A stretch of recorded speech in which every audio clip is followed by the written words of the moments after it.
Memberikan sanksi kepada orang tua, bukan memberikan sanksi kepada anak-anaknya, tapi memberikan sanksi kepada PSE jika PSE kebobolan atau dapat dimasuki oleh anak-anak di usia yang seharusnya tidak boleh masuk ke dalam PSE tersebut.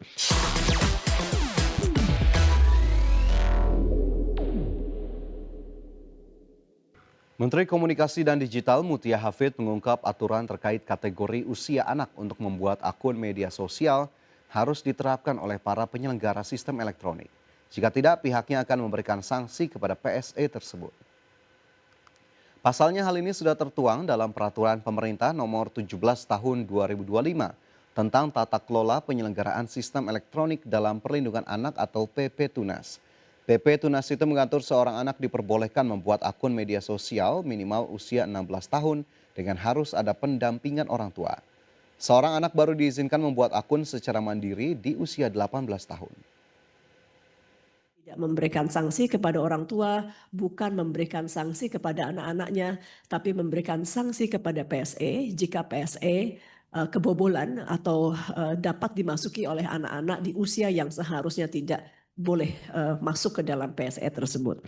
Untuk rentang usia itu berbeda dengan negara lain. Kalau di negara lain hanya menyebut satu usia, di Indonesia ini kita atas masukan dari teman-teman pemerhati perkembangan anak memasukkan dua usia, yaitu kategori yang dianggap lebih ringan di usia 13 tahun.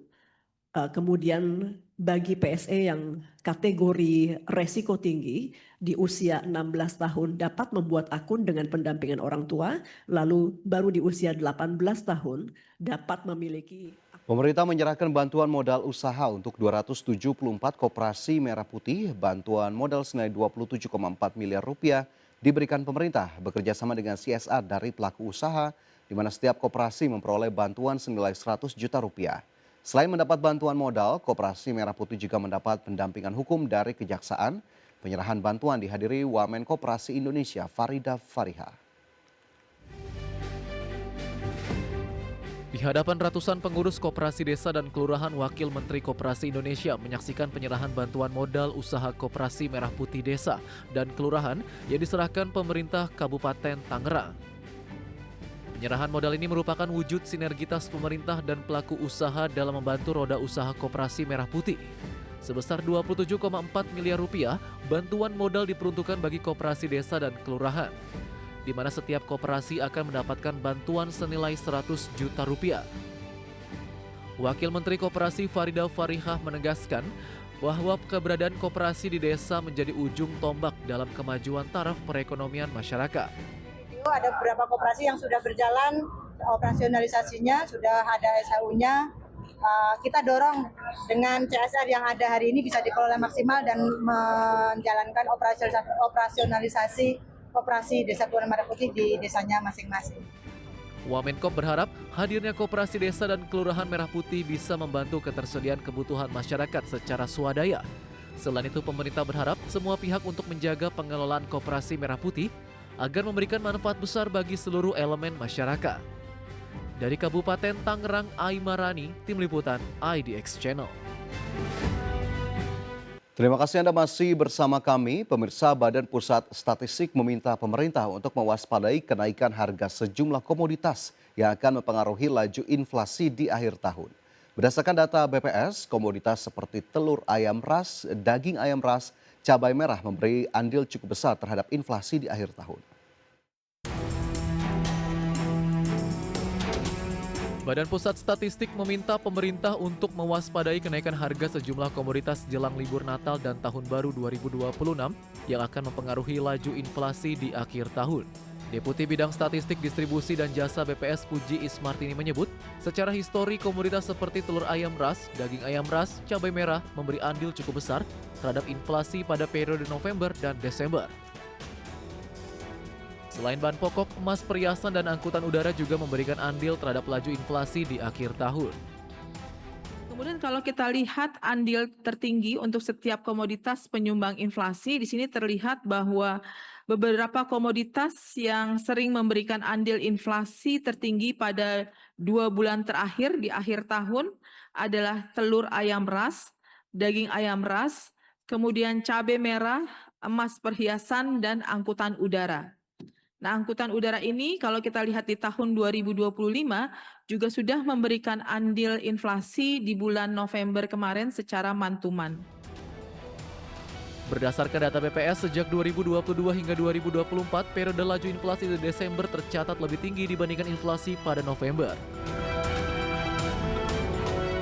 Jakarta, Tim Liputan IDX Channel.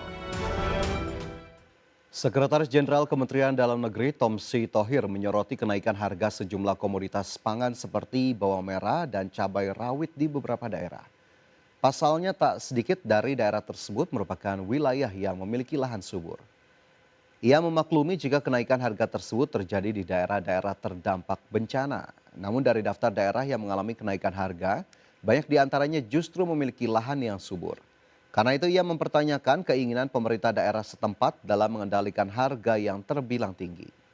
Berdasarkan data Kemendagri, sebanyak 276 daerah mengalami kenaikan harga bawang pada minggu pertama Desember 2025 dan 261 daerah mengalami kenaikan harga cabai rawit pada periode yang sama. Sementara itu cabai merah mengalami kenaikan harga di 257 daerah. Kami minta untuk teman-teman kepala daerah atau yang mewakili ya agar segera mengambil langkah untuk berkomunikasi dengan daerah-daerah yang bawangnya surplus atau tidak naik sehingga dapat menurunkan harga. Nganjuk, Takalar, Lombok Tengah, Pacitan, Trenggalek ini daerah-daerah yang subur. Ya, daerah-daerah yang subur. Kalau cabai rawit itu ditaruh di pot aja tumbuh. Apakah kepala daerah atau kepala dinasnya yang tidak memiliki keinginan untuk supaya harga. Kita ke informasi lain, pemirsa. Kementerian Perhubungan memprediksi lonjakan pemudik yang akan menggunakan mobil pribadi pada saat libur Natal dan Tahun Baru sebanyak 51,12 juta orang.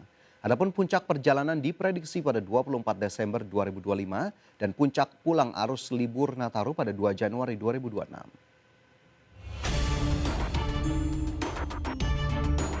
Kementerian Perhubungan memprediksi lonjakan pemudik yang akan menggunakan mobil pribadi pada saat libur Natal dan Tahun Baru sebanyak 51,12 juta orang. Menteri Perhubungan Dudi Purwagadi mengatakan ada 10 ruas tol dengan potensi kepadatan tertinggi pada saat libur Nataru, terutama di kawasan Bandung, Cikampek, dan Bogor. Dudi mengungkapkan lonjakan masyarakat yang bepergian pada saat libur Nataru perlu diantisipasi agar tidak terjadi kemacetan panjang. Pemerintah juga akan memastikan ketersediaan tempat peristirahatan yang cukup bagi pemudik.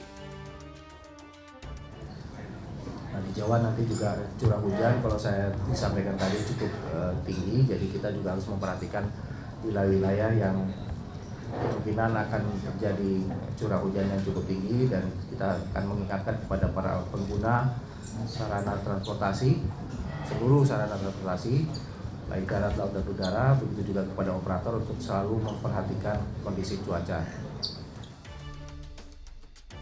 Kemenhub memprediksi puncak perjalanan diprediksi pada 24 Desember 2025 dan puncak pulang arus libur Nataru pada 2 Januari 2026.